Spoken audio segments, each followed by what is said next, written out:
Do I upgrade to Quest 3 or stay with my Quest 2? Quest 3 is on the way soon, and Quest 2 owners are now faced with a dilemma. For some people, and I include myself here, this is a no-brainer, an absolute yes. The reasons to upgrade to Quest 3 have been well documented in this channel and other outlets.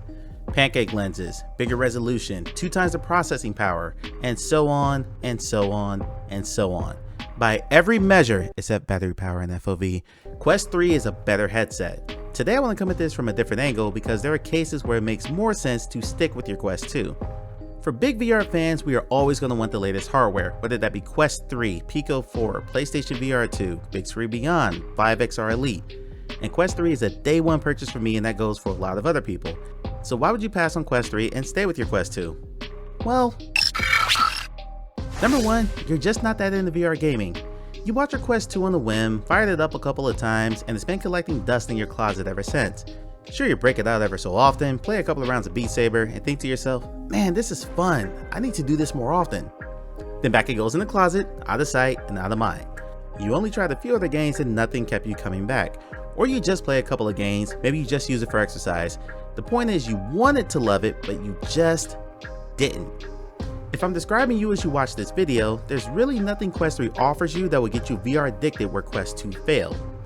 Now PC VR enthusiasts will argue this point and try to convince you to double down and get a VR ready PC for over $1,000 and play quote unquote real VR. Dire Quest owners would tell you it's because Quest 2 didn't have color pass-through or has crappy Fresnel LCD lenses. Yes, if you've never experienced pancake lenses, they're an absolute game changer for visuals.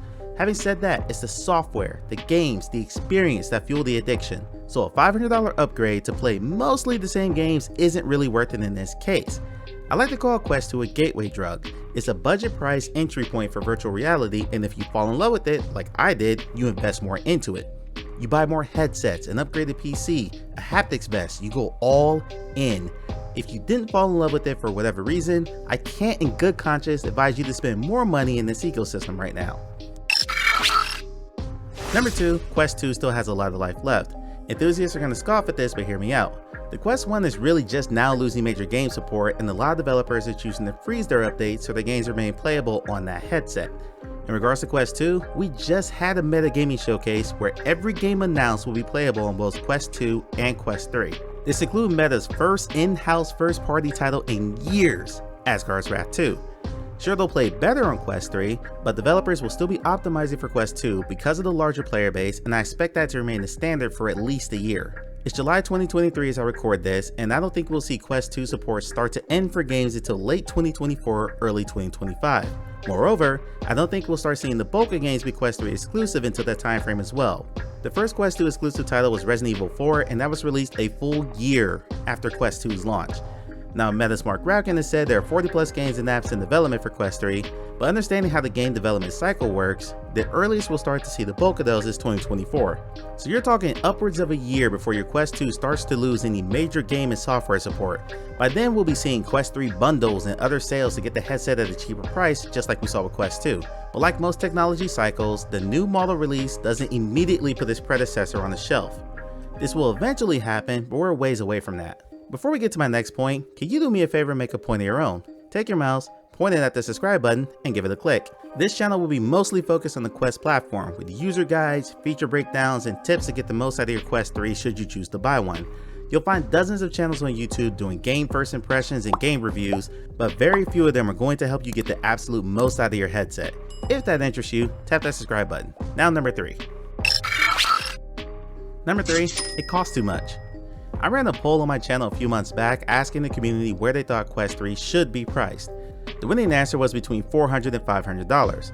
I bought my Quest 2 brand new for $300, and I've met dozens of people through social media and my Twitch channel who did the same. I've made this point before, but Meta created a perception problem pricing Quest 2 where it is. While VR fanatics know better, the general populace, thanks to Meta's marketing, expects $300 to be the going rate for a VR headset. So that $500 price tag is going to be steep for a lot of people, if not a deal breaker altogether. To this day, people still remark how PSVR 2 should not cost $550 since that's more than the PlayStation 5 needed to run it. Like a lot of people, I live paycheck to paycheck. I've had several friends in the same financial position as me who basically said $300 for the Quest 2 was a stretch for them and $500 is out of the question. And honestly, I get it. I don't work for Meta, despite what some people might say in the comments. It's not my job to convince you to buy this headset.